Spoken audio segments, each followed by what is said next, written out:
everyone, and welcome to the Speak Freely podcast. I'm Emma Dunwell, and today I'm joined by my friend, independent journalist and broadcaster, Dave Atherton. Hi Emma, how you doing? I'm good, thanks so much for coming on. Yeah, that's okay. So, we've actually podcasted before. We have, yeah. But it wasn't on this channel. And you're all my favourite interviewer so far. Oh. I'm not about to smoke up your backside. You're too kind. Yeah, we've podcasted before, but it wasn't on this channel. So just to save us kind of just having the same conversation, because obviously there's new things going on. Sure. But to everyone that wouldn't have watched that, do you just want to give everyone a rundown of who you are and what you do? Yeah, I'm Dave Atherton. I'm an independent journalist and broadcaster. I make my money from X. I'm Dave Atherton 20. I've got over 320,000 followers, and my reach is 1 billion views a year, and that's how I make my living. Plus, I do make a few quid here and there on writing articles and things like that. I came into journalism would have been about 20 years ago. I've been doing it 5 years full time and 10 years part time. Yeah. It was when the smoking ban came in. I was an inveterate smoker, first thing in the morning, last thing at night. I was just remarking to your colleagues here, you know, if I got up at 3 o'clock in the morning, go to the bathroom, yeah. I'd have a quick fag after that as well. I was that bad. And my greatest pleasure in life was going down the pub, smoking and drinking. Yeah. And the fact that the Labour government banned it, I'm still living to this very day. You know, how dare you, legislate for a legal substance on private property. Yeah. You know, so but anyway, so I started off. You know, I co-founded Freedom to Choose, a smokers' rights grassroots working class group, and then I started a blog. And then the BBC picked me up and the group up and invited me onto local radio. Then I made it to national radio and to national TV. No, so it went on from there. That's basically how I got into it. So what subjects do you tend to focus on? I know you talk a lot about immigration, right. Islamification of the UK. Yeah. What are your main things? Well, they are the two main things at the moment. Is concentrating on the abortion of what is the Labour government. Economics, particularly key on economics. It's one of the things whereby I don't think that there are many people either in government or externally who understand what economics is about. Let me give you this very simple theory. When it comes to economics, what we need to do is whether socialism or capitalism works, or minimal government spending versus maximum government spending. What we need to do is we need to find a homogenous race or races, and half live under socialism and half live under capitalism. And 50, 70, 80 years later, we can see how they get on. Right. First one is North and South Korea. Yeah, I was going to say we already have examples. Yeah, the average salary or income in North Korea is something like $3,000. In South Korea, it's $38,000. Wow, stark comparison. Yeah, and of course the thing you'll notice is there are two other examples as well. East and West Germany. Yeah. You also notice that when you have a leftist government in power, there is more state oppression. South Korea is probably one of the worst ones. East and West Germany, where the Berlin Wall fell down in 1989, the West Germans were 3.5 times better off per head. Yeah. And one of the very, very best of examples is communist China. Not many people know it, but Taiwan in 1948 stayed capitalist. Oh, did they? Yeah. Yeah, indeed, yeah. And even despite in the 1980s, when the Chinese Communist Party made the country a lot more capitalist, their average per capita is $20,000, and Taiwan again is $38,000, double the standard of living. And the best one is when the British were good and we were in charge. The average per capita in Hong Kong is $80,000 a year, 4 times richer than the mainland Chinese people. So where do you think this country is going in terms of the political divide we're seeing? I mean, do you think that, just hypothetically speaking, we could see something like where we have like England split into two halves, maybe the entirety of the United Kingdom split up and run under different governments? That's unlikely. There's a guy called Robin Tilbrook. He's head of the English Democrats. He's a solicitor. He was the one who got that Pakistani rape gang victims kind of compensation. Right. He's a really good guy. He's also currently working on getting a law that halal gets labelled in supermarkets. I've seen so many clips of that. They're trying to like just present it as normal, and then people are noticing the codes on where they've been slaughtered now. Yeah, I think 82% of all lamb in this country is halal slaughtered. 82%? 82%, yeah, lamb. And they're not advertising it, obviously. Yeah. 25% of all lamb is bought by Muslims. Wow, that's a lot. Yeah, 25%. Yeah, they can't have a pork chop. What? That's presumably what their culture is. Yeah. I'm sure the Welsh farmers and Yorkshire farmers aren't bothered about that. Isn't there something like already that can be legally done about that? I mean, isn't it technically like false advertising or something? Well, how is it allowed? Well, it's a big cover-up by the supermarkets. It's the same thing like when they did do you remember when they had the Bovaer, the feed additive for cows to try and control the methane? Yeah. They didn't tell anyone about that. And then all of a sudden they put it out and they were like, oh yeah, this is actually, don't worry, because it's already been in your milk for months. Well, thank you very much. I know. It was like, oh, great, I feel better. When you pick up your pinter, of milk, is it listed under the ingredients? Probably not.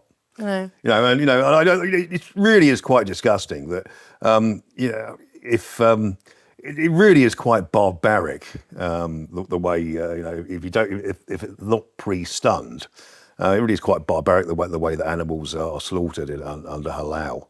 Am I right in thinking that their throat is slit and then they're just left to bleed out? Yeah.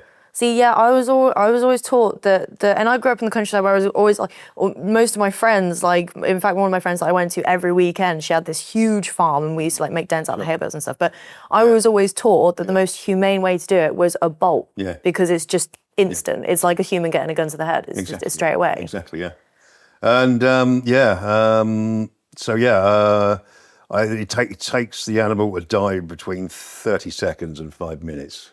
But does it depend on the animal? Because I've seen videos of like chickens literally running around headless. I'm guessing that's where they're saying headless chickens come from. Well, indeed, yeah. But I'm guessing like for a cow, it would take a lot longer because they're a big animal. Indeed, yeah. That's awful. If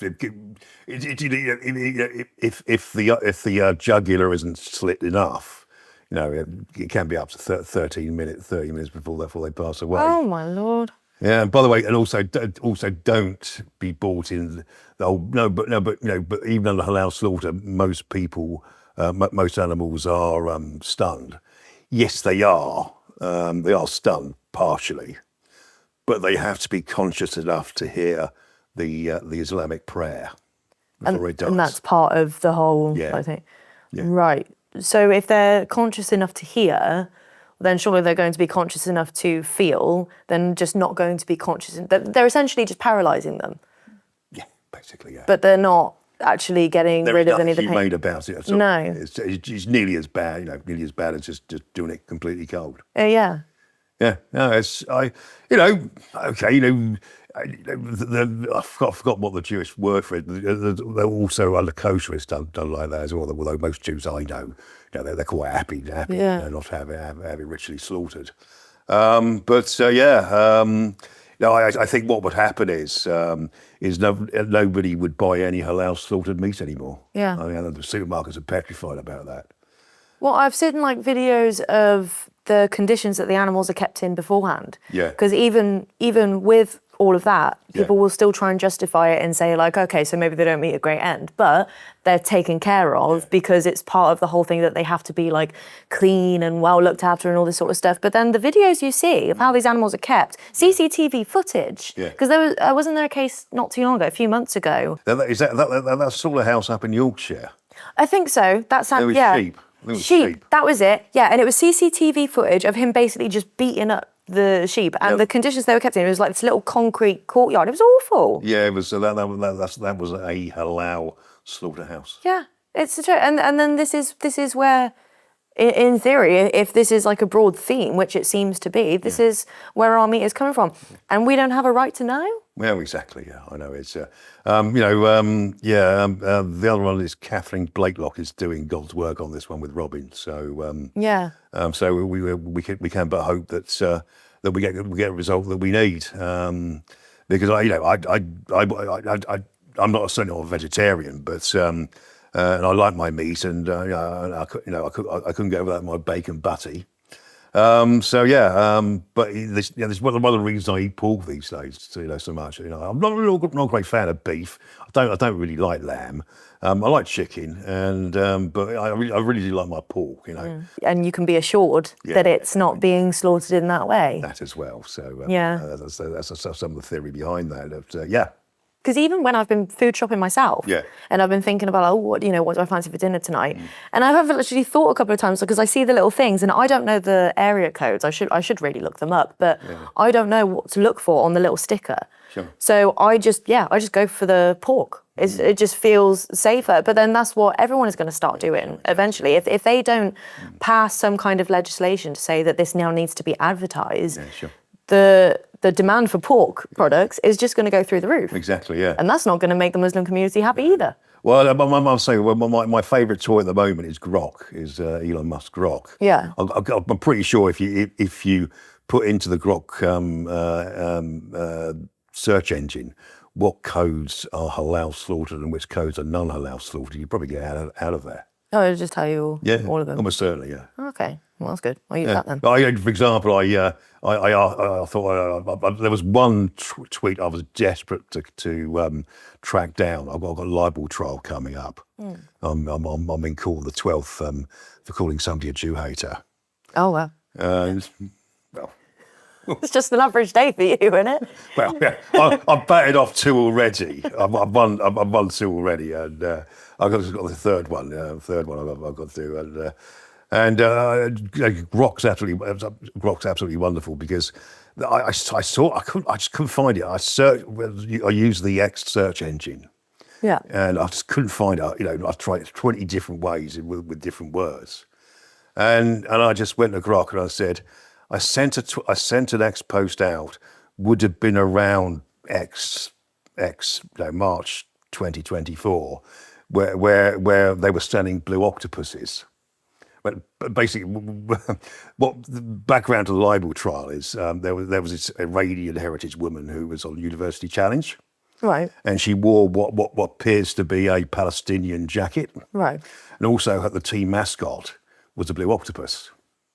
And probably, the blue octopus is a well-known. I didn't know at the time, but the blue octopus is an anti-Semitic trope. It's like a. I wasn't aware of that. I didn't know. I was thinking. I was like, what's the significance of the blue octopus? Indeed, yeah. Right. And it's a bit like me turning up for University Challenge, with a Nazi badge as my. Right. That's the way I looked at it. Yeah. And I put into Grok, dear Grok, I'm looking for a video I sent out where they were selling blue octopuses at a pro-Palestine march. Found it straight away. I like how you started formally as well. Dear Grok, sounds like a love letter. Well, that might save me a few quid. But it's anyway. Good for fact checking as well. There's been a few times where I've needed to check something really quick, and it's just come up straight away.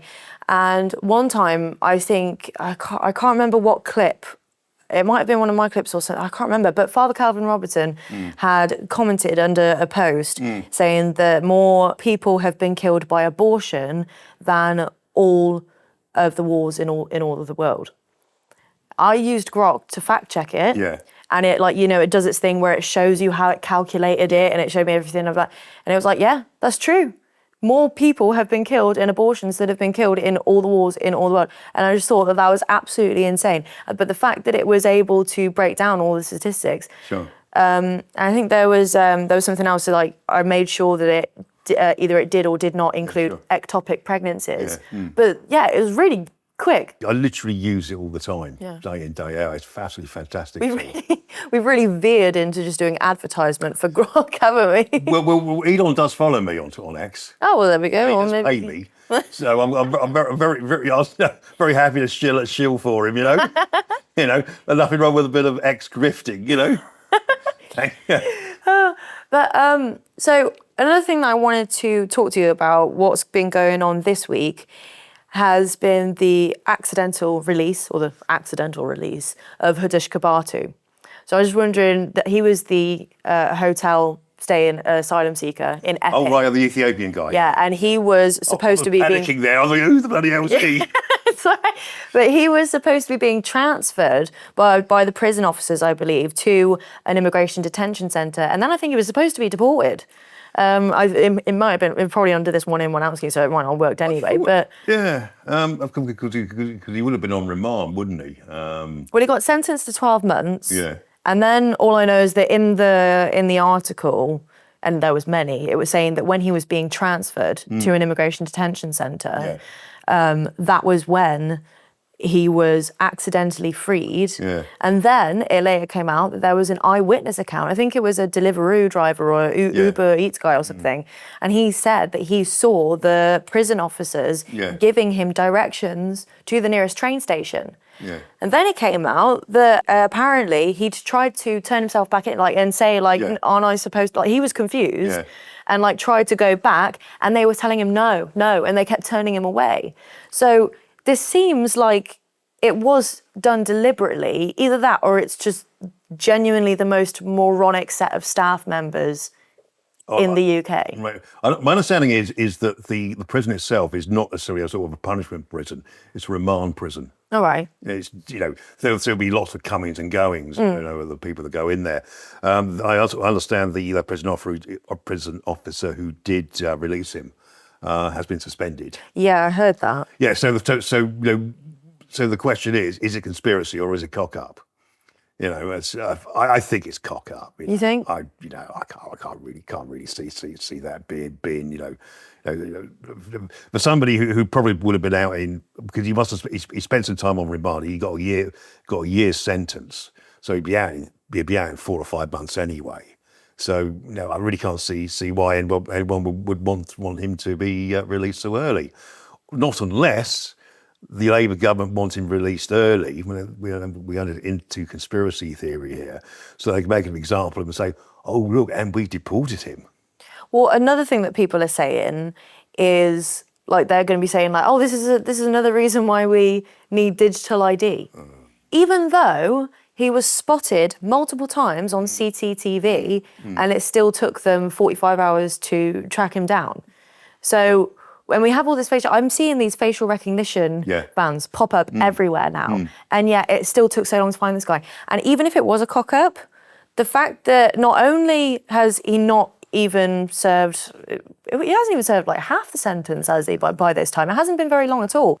And it was high profile because of the tension that it caused in the area. I know, like, unfortunately, the world we're living in, unfortunately, these kind of sexual assaults happen all the time, so they're not considered that severe. Sure. You know, it wasn't a rape or anything like that. But because of the tension it had caused in the community, there were nearly riots, there were protests. Weekly protests have been birthed from this.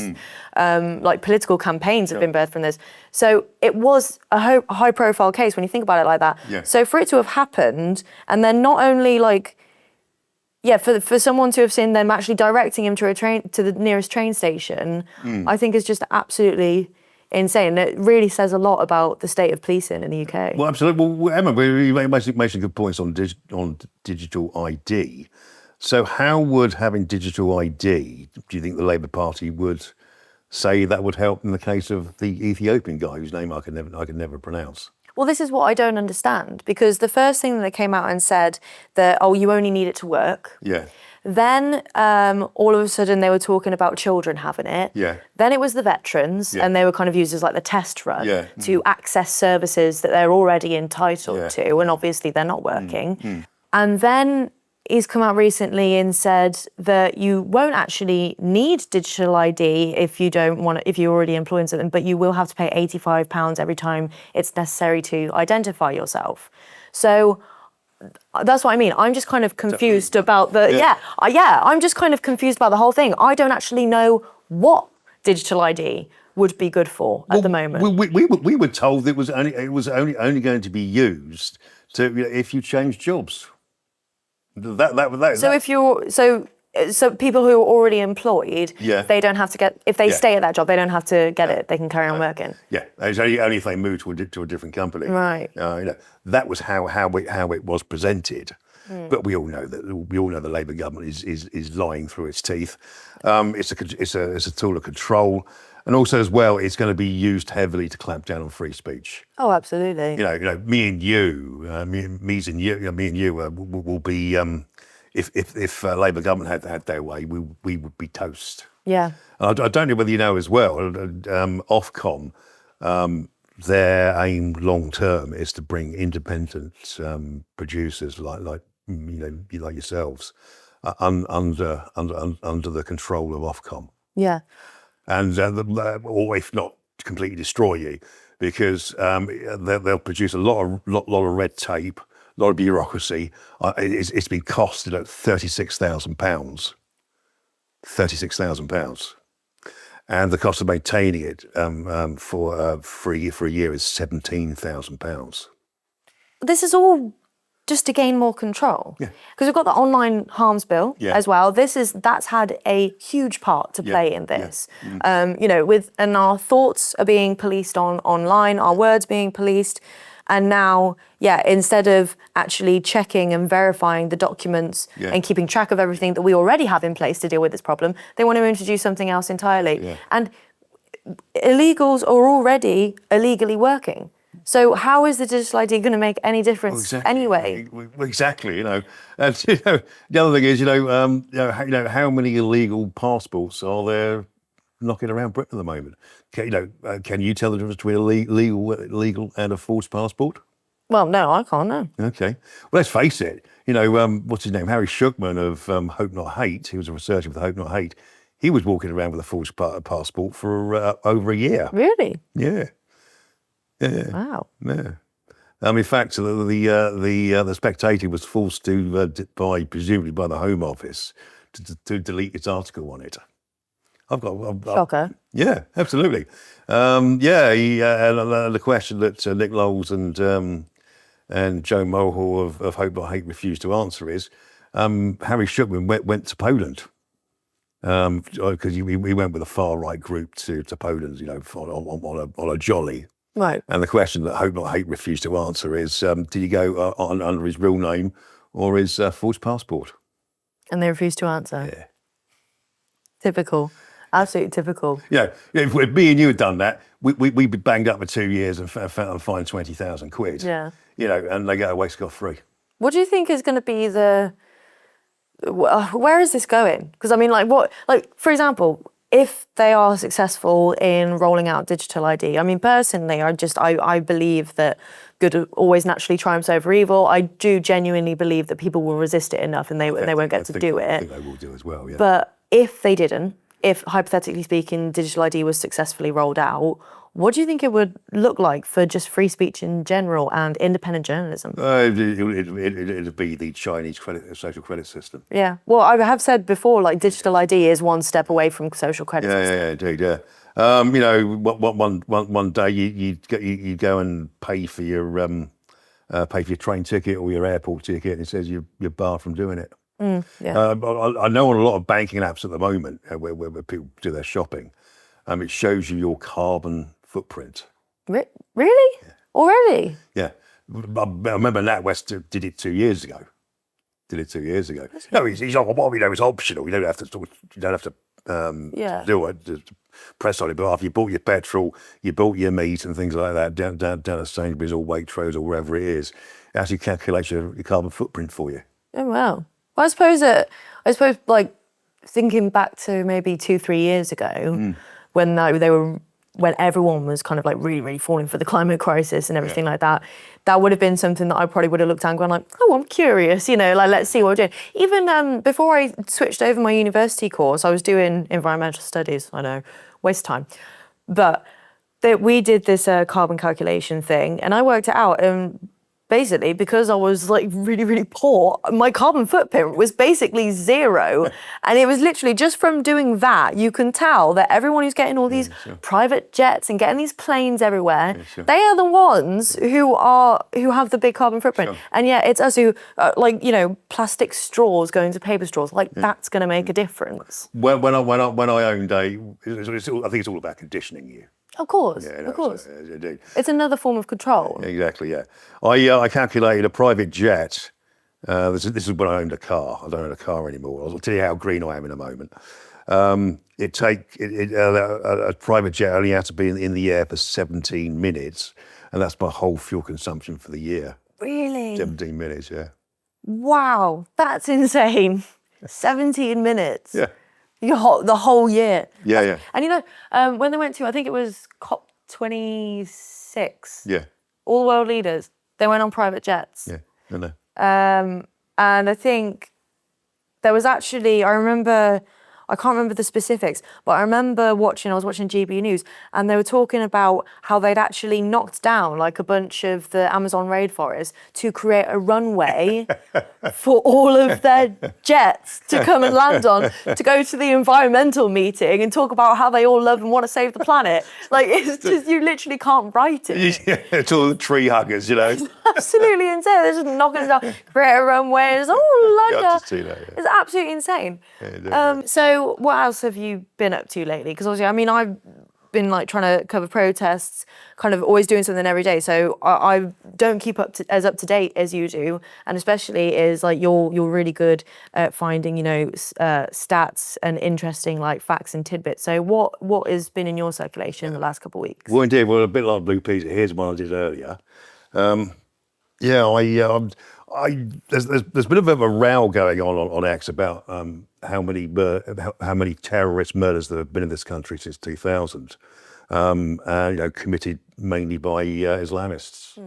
And so I got myself on grok again, funnily enough, and I've got hopefully the definitive list. What people don't realise, and was they don't necessarily include in their statistics.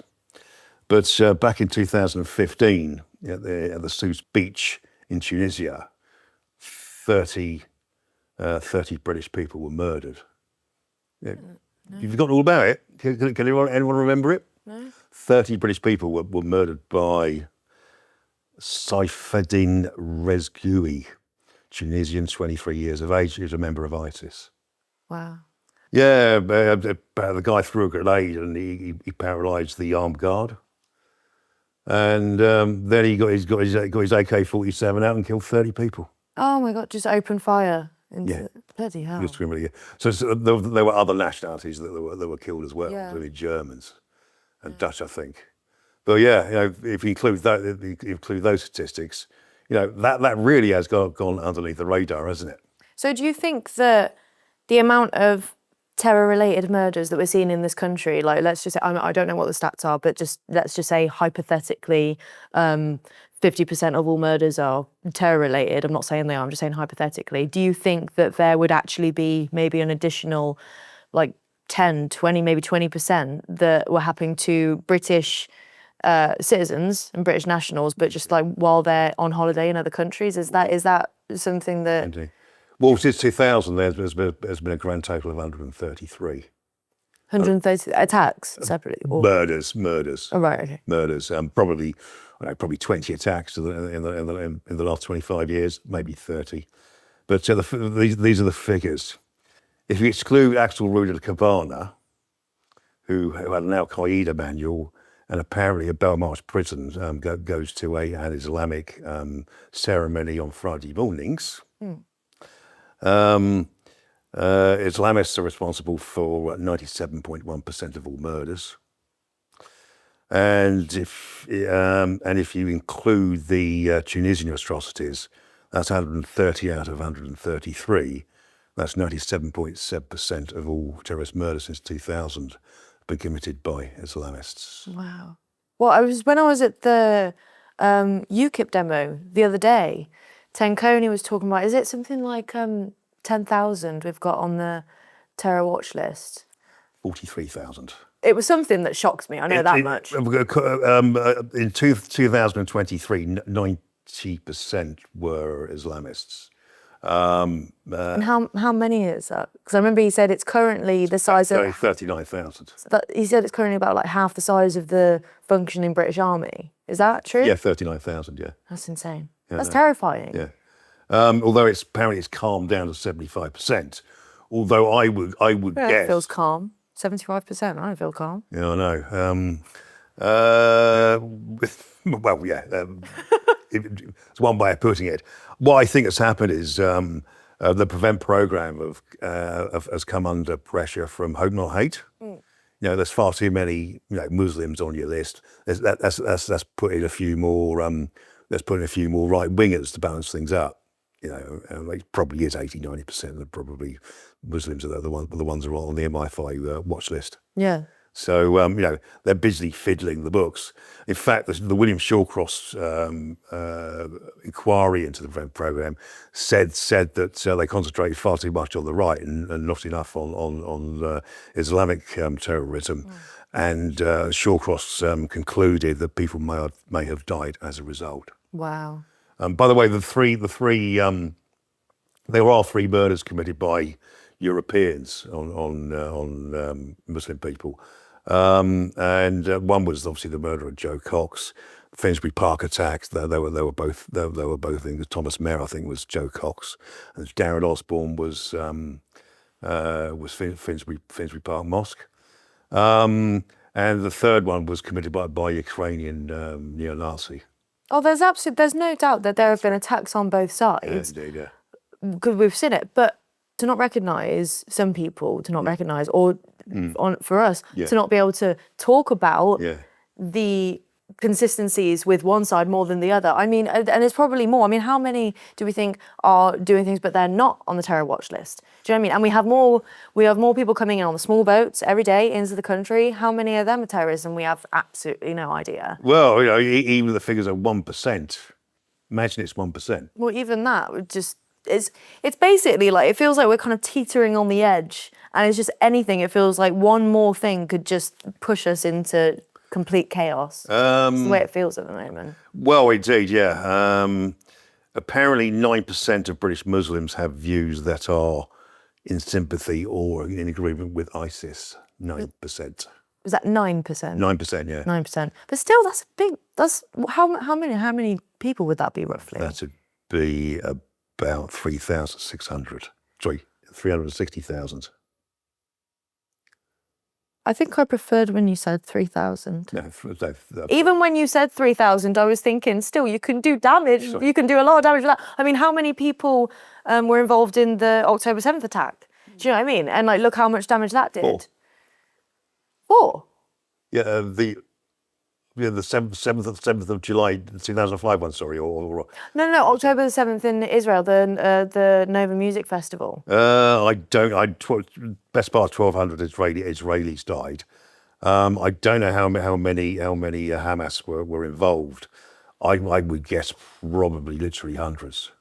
You can do a lot of damage even if you have, let's say, 500 people all committed to one goal, and they will all put their lives on the line to commit, let's say, a horrific October 7th style attack. Imagine what you can do with, what was it, you said 300-something thousand. Well, indeed, yeah. Like, that is terrifying. It is literally an invasion. If we were...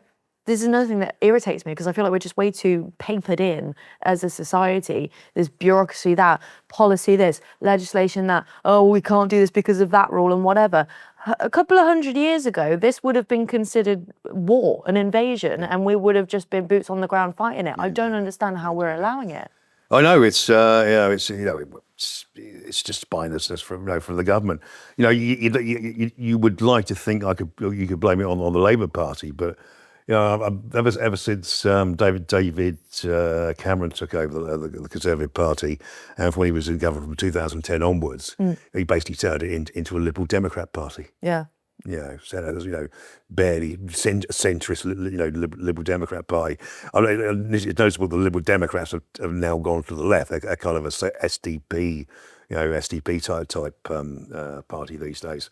I was chatting to a special advisor for I bet I'll be too specific here, but the guy's quite senior within the Conservative Party. He was on the TV this morning actually, and I said, well, if there was a general election tomorrow, the Conservative Party got into power, what percentage of the Conservative MPs do you think would vote to leave the ECHR? No. 40%. 60% would vote against it. Just to interrupt for 2 seconds, guys, I would like to remind you that healthy skin should never mean compromise. For years, we've trusted the big skincare brands, most of which are tied to Big Pharma, with ingredients so long on the back of the pack that you can't even pronounce them, which is why I'm so proud to present our new sponsor, Forticare. Now, this is their Whipped Tallow Balm. This is the face moisturizer that I've been using for the last few weeks and absolutely loving it. They also have an accompanying body moisturizer, they have lavender-scented ones, and a completely natural sun cream. Now, what I love about Forticare is not only are they completely British made, they are 100% natural. No additional chemicals or additives or fillers, giving your skin the natural care that it deserves. And I'm proud to say that you can go to their website, and if you order using the code SPEAKFreely, you can get 20% off your first order. See, this is the thing. With the ECHR, it seems that the people that want to leave, it's all centred around, obviously, the Refugee Convention. Oh, by the way, I'm trying to interrupt you on the 1951 Refugee Convention. There's a concept in there, what's called refoulement. Excuse my French. Refoulement or refuelment, whereby if what the 1951 Refugee Convention says, you can deport anybody into your country who has arrived here illegally, except in the case of refoulement. What refoulement means is that the place that you're sending them back to is relatively safe, or is safe enough. They're not going to be tortured. Macron, France might be a torture to live in, but it's not an oppressive state. But this is why we have so many of them coming over, claiming to be homosexual, claiming to be Christian, fleeing persecution for that reason. Yeah. All of these things, and then we find out that more often than not, not only is it not true, but they're actually. I mean, there's been there's been a surge of this new trend. It seems where grown men are trying to say that they're 14. And 17 and go to school and college, and it's just, and they're believing them, and they're being allowed to do it. Don't start me off. Start pretending, no conferring. All right, okay. At the moment, all the Afghans that are coming over here are busily using bizarre Christian denominations to convert to Christianity. There was one vicar I saw. He said that those who had their asylum seeker claim turned down, that he would carry on seeing them, but the ones who were allowed to stay, he never saw them ever again. It's just gaming the system. I think I saw a thing the other day where it said that Pakistan was the biggest consumer in the world of gay porn. You might be right. Which again doesn't shock me, because have you seen them videos of the dancing boys? That's it. These awful videos of these really young, sometimes really, really young. They're about 7. Yeah, like my brother's 10, and these young boys, they look like they've still got their toddler fat, when they've still got their chubby little arms and everything, and they're seductively dancing for all these men, and they're throwing money on them, and I mean, aside from the fact that that's child exploitation and most likely followed by sexual assault and probably rape, that is homosexual, and that very much contradicts with their own religion. How does that? I just don't know. I just don't know how. don't know how they get away with it. But I think it's Pakistan where actually the preferred search thing is donkeys and things like that, and goats. Seriously. Again. Doesn't shock me. The videos, the things that you see on X, I got to admit, like I do enjoy the freedom that we have on X. Indeed, yeah. But at the end of the day, like sometimes when I'm scrolling, sometimes I do think like, wow, I really wish I hadn't have seen that. I can't unsee that. That's burnt into my memory now. Yeah, I know. Yeah. No, the problem you have with these Muslim countries, they're allowed to have up to 4 wives. Yeah. They're allowed to have up to 4 wives. So therefore, if you're moneyed and what have we, the amount of single women that are available to you if you're a male thing, I think they call it absentee homosexuality, whereby if you're deprived of the opposite sex, you become homosexual. That was like sailors on ships and prisoners, I was like saying oh, well, when you haven't got the option, it's okay. Yeah, indeed. It's bizarre. Because you can't just switch and do gay things if you're not already like naturally inclined that way. Sure. Do you know what I mean? Yeah, no. So that can't... Yeah. Oh, wow. Yeah, but do you know, well, I think it was 1964, sodomy was finally outlawed in the Royal Navy. Really? Yeah, it was allowed up until 1964. Oh my gosh, that's insane. But also, just going back to before I forget, you mentioned about multiple wives. Yeah. Now I do remember last time we podcasted, we spoke about was it Sharia mortgages? Yeah. And also I've recently reapplied for my student finance again this year, and it gave me the option to apply for Sharia student finance. Now obviously, isn't that because it's haram to pay interest? Is exactly, it? Yeah. So would you just like to explain, for anyone who doesn't know, would you like to explain about Sharia mortgages and what happens in the instances of multiple wives? It's not my expertise, but my understanding is I think they actually buy shares in your property. Yeah. And when it gets sold, and when it gets resold, or you sell the place, they get their money back that way. Actually, you got to look into that Sharia thing there.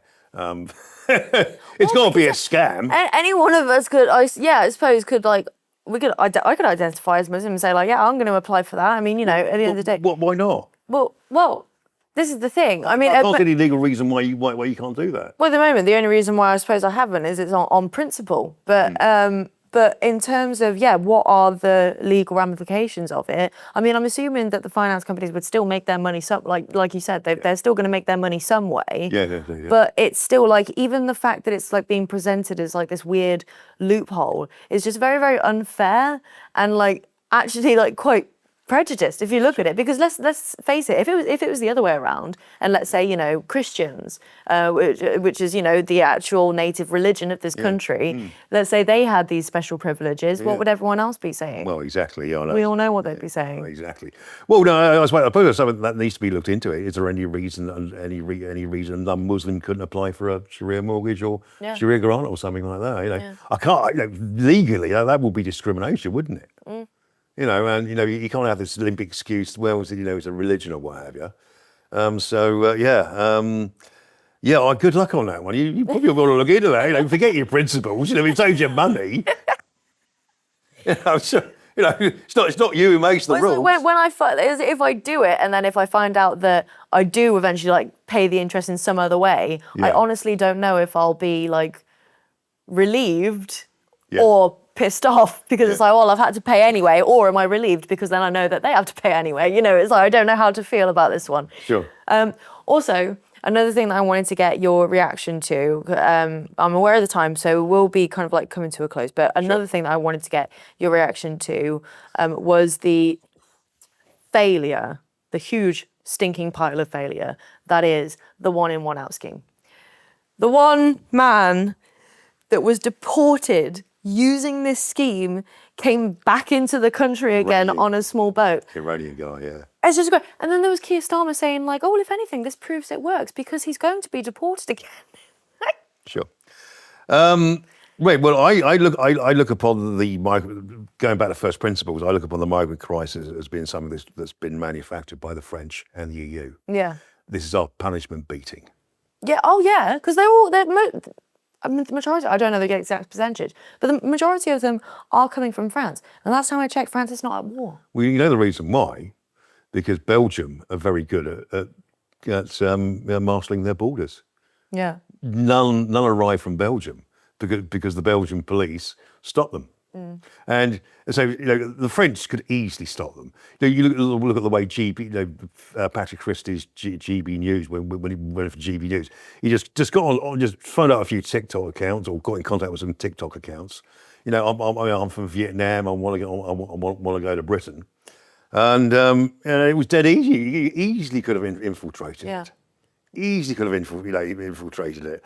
And so what you do is you're the person who's who's in the dinghy. You turn up at the appointed time, 6 o'clock in the morning. You come home mob-handed, and you get rid of the boat. Yeah, it's dead easy. There's obviously no will to do this, and I think the will comes from Keir Starmer. I think he has genuinely no interest in stopping it. Oh no, I think further than that, I would go further. I'd say that he's deliberately doing it because it's another way that he thinks in his twisted mind, he thinks it's going to make everyone feel okay with digital ID and more control, more surveillance, because it will be for our safety. Safety should never compromise your freedom. Yeah, indeed, yeah.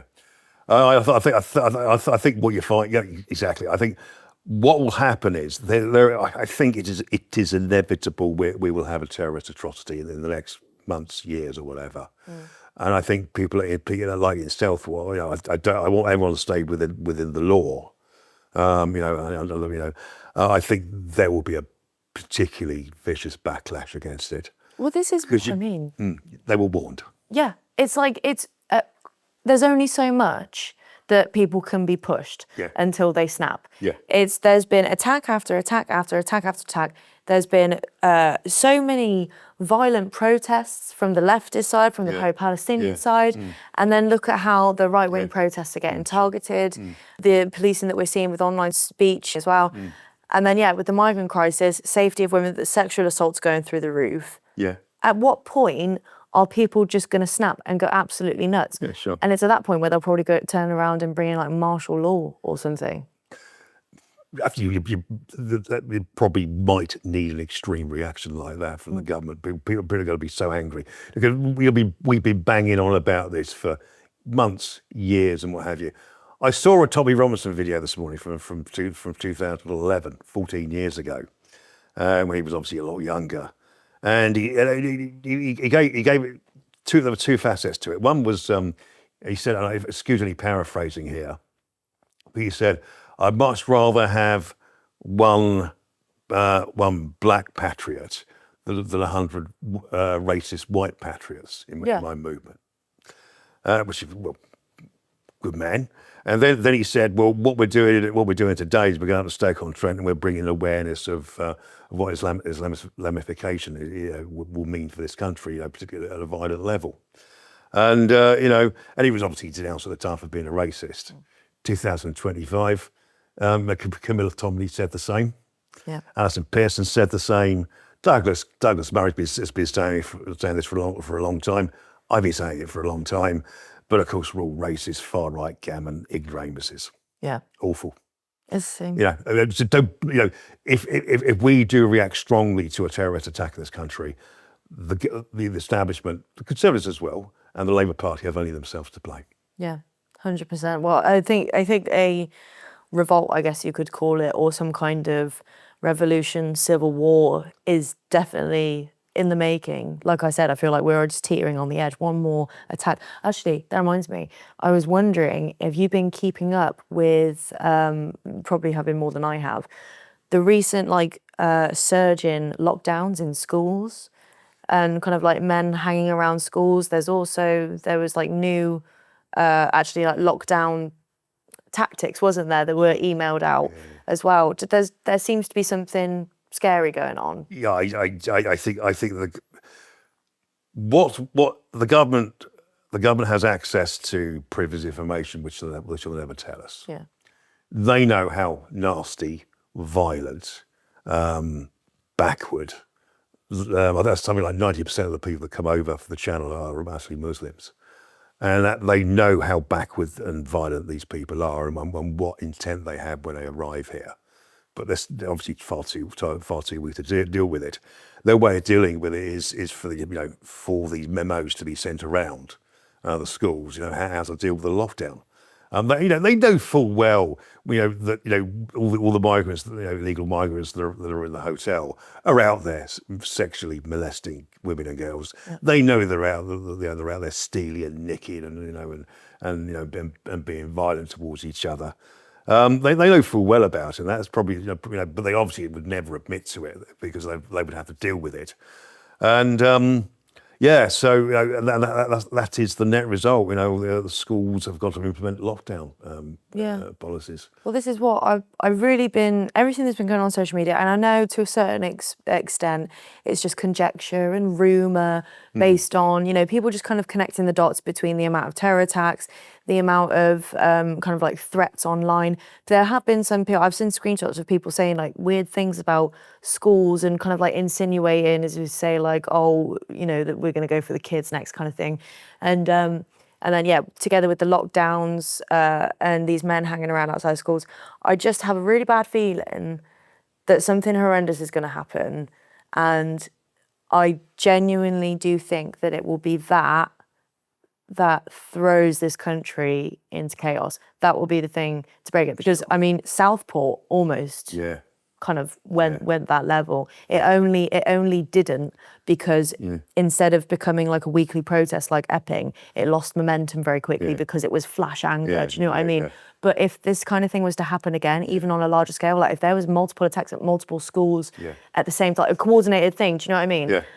I think people would just go insane, and rightfully so. Abduction and rape will probably set it off. Yeah. Abduction, rape, and murder will definitely set it off. Yeah, it's just absolutely. And obviously, I just confirm I want everyone to stay within the law, but you can understand why people would react like that. Yeah. I sort of referenced that interview from Tommy Robbins from 2011. That's 14 years ago. People have been banging on about it for if not decades, dozens of years. It's ridiculous. It's so frustrating that we do not have the leadership in this country at the moment, or to grab the problem by the scruff of the neck and deal with it, and deal with it properly. Yeah. Just to give you an example, Baroness Thatcher, she came to power in 1979. And that was a time when the National Front were reasonably successful. Local elections, their rallies were well attended. And the National Front, the leadership was genuinely neo-Nazi. Yeah. It really was an extremist organisation. Certainly not my cup of tea. And but Maggie Thatcher came into power. She clamped down on immigration. She deported all the right people without the lefty lawyers in those days, and she completely eclipsed the extreme right in this country, the far right in this country. And but of course, no one's got the gumption these days.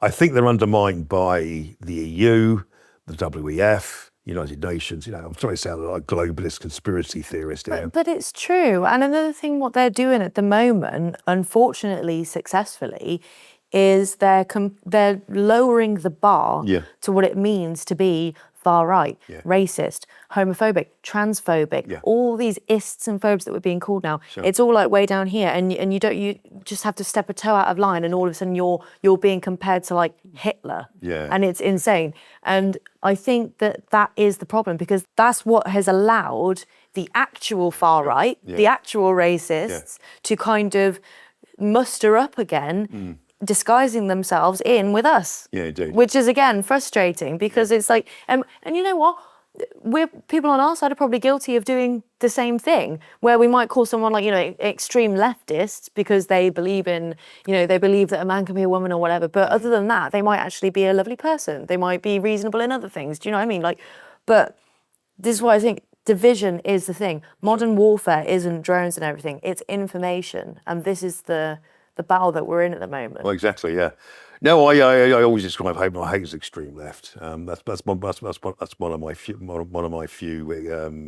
examples. But because I always say, well, there's the extreme left as to what the BNP is the extreme right. Yeah. Just to put it in perspective. But yeah, I wonder what will happen on this one. I really do. On the words, like if someone calls you a racist, I tend to use. I tend to ask the question. You've just called me a racist. I call it cultural awareness or fact checking. Yeah. Where's the line, or where's the line between the two? Well, if you're just being honest, you're actually just referring to facts. Yeah. What's racist about the truth? Exactly. Yeah. No, but, for example, today I was accused of racism today. One of my ex posts. It's a black guy who's a construction worker. He's obviously a hard-working, decent geezer. I think the guy who was with wine. It was an Asian guy, a Pakistani heritage guy probably, who walked up and he started abusively calling him a N-word. Oh yeah. And he said it 3 or 4 times, and then he spat at the black guy, and then he put his hands on his chest, and then the black guy knocks his lights out for him. Goes to a sack of spuds. And people said, "You're posting that, Dave. You're racist."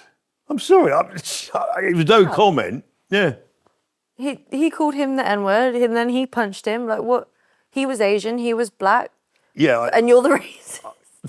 I was the one who's racist and publishing it. Yeah. That's actually so funny. You just reposted. It wasn't even your video. It wasn't like you were there recording it. It was. I'm assuming you'd found the video somewhere else. And yeah, one of my followers. Yeah. So it was like, how you're not even in the situation, and you're still the racist. Yeah, blame the white man. Yeah, I know. I try to describe it as neutrally as possible as well. Yeah. I didn't say. No, I could have said, "Oh well, a hard-working black guy, some wasters, Pakistani Muslim guy." I could have phrased it like that. I just said black construction worker, Pakistani heritage man. But that's observant and descriptive. Again, it's not offensive. Yeah. That's like if I was. Yeah, it's like I remember when it was a really big thing, and everyone was like, "Oh, were you allowed to say black, or do you have to say African American, or do you have to say this? And is it okay to say mixed race or half caste and all these things?" I just think like, but that's just what they're called. That's how it's descriptive, no? Exactly. Like I get confused by it all. So in the end, I just stopped caring. Yeah, I know. I just stopped caring. I know. Well, we want to use black or African American. It depends how much space I've got in between. I try and keep it an ex post within 280 characters. So so people don't have to sort of click on it to read it all. Yeah. That's the only beauty reason I do it. But sometimes you haven't got any choice. But yeah, generally, particularly if the black person is seen in a good light. Yeah, like a hard worker, construction worker paying his taxes. I don't have any problems. Putting black in or something like that. Well, yeah. I mean, even when I was at the TUSI conference and we were waiting for a cab, and the guy who you could tell could hardly speak any English attacked us. I put in the caption, "Alleged migrant." I'm sorry, if you're going nuts at me and you can't speak any English and you're going nuts at me in some foreign language, I'm going to assume that you're a migrant. Sure. I'm not saying you're an illegal. But I can tell you weren't born here. It's not racist to say that. That's observant. Yeah. It's likely, Well, indeed, yeah. So just to wrap up, Yep. Would you like to tell everyone anything you're doing lately, anything you've got in the works at all, and where everyone can find you and what you do? Yeah, sure. Just confirm my X handle is Dave Atherton 20. And you're welcome to DM me. I can't always reply to them all, but you're welcome to DM me. And if you got the odd post you want me to highlight, DM me it, and I'll repost it for you. I probably do about 100 every day. Bloody damn. Yeah, Really? On the tube on the way up. It's like the conveyor belt. Tick, tick. Yeah. Do it quite quickly. And I think some of my main campaigns at the moment is digital ID at the moment. Also sympathy for the farmers, and the fight against mass immigration goes on. Yeah. That's probably immigration still will remain Britain's probably biggest problem for the next 10 years or so until someone gets a grip of it. So Economics as well. I just think Rachel Reeves and the Labour, it's like every Labour government that comes in, they're an economic disaster. They just think they can only think in a tax and spend perspective. You know, all these people banging on about austerity. We are nearly £3 trillion in debt. Yeah. Nearly £3 trillion in debt. You know, and that's £70,000 for every single adult and child in this country. You know, it's a bit like, if you earn £40,000 a year, your credit card is running at £80,000 debit. That's why they're trying to tax everyone to crap, because they're just trying to pay off this huge debt. I think it's called the doom loop, whereby you put up taxes, you get less revenue. You've got to put up taxes again, you get less revenue. Yeah. You know, this is the whole thing about I gave the example right at the start between South Korea and North Korea and East and West Germany. Government spending is the ruination of the country. Yeah. You know, to my mind, the government should spend its money on defence, of course, maybe a judicial system. I think there should be welfare should be literally safety nets, not hammocks. And I also believe that like you can do a private pension. Yeah. You should be given the option, should we say, when you're 18 or 16, 18 or 21, or whenever you go into the workplace, to opt out of the welfare state. Yeah. And have your own private social security fund. Yeah. Or maybe go for a half and half. Maybe you want to go pay half your national insurance contributions towards that, and the other half to your private national insurance fund. And of course, if you do get made unemployed, what you pay yourself is up to you. So and rather than I think when I was on the dole, I think it was £70 a week in those days. And I've been on the dole for longer than I wanted to as well. But yeah, £70 a week. If you need a bit more to pay the mortgage, you can pay yourself that money until it runs out. Yeah, well, that's good. Yeah, and again, I think there's a niche out there for private health insurance or private hospitalisations, and also getting rid of the fees for the public schools. That's been an absolute disaster as well for the government. It's cost more money than it's brought in. Education system is just down in every sense of the word. Funding, indoctrination, the actual output. People are getting dumber. Students are getting dumber. It's just the country's not going in a good place. Yeah, sure, no problems. But we'll be all right as long as we can keep moaning about it. Exactly. Well, where there's a will, there's a way, isn't there? And where's a podcast, there's a way as well, isn't there? And wherever there's a camera, there's Dave. So thank you so much for coming on. So thanks very much. Thanks for coming on again. Always a pleasure. Thank you. Thanks, Dave.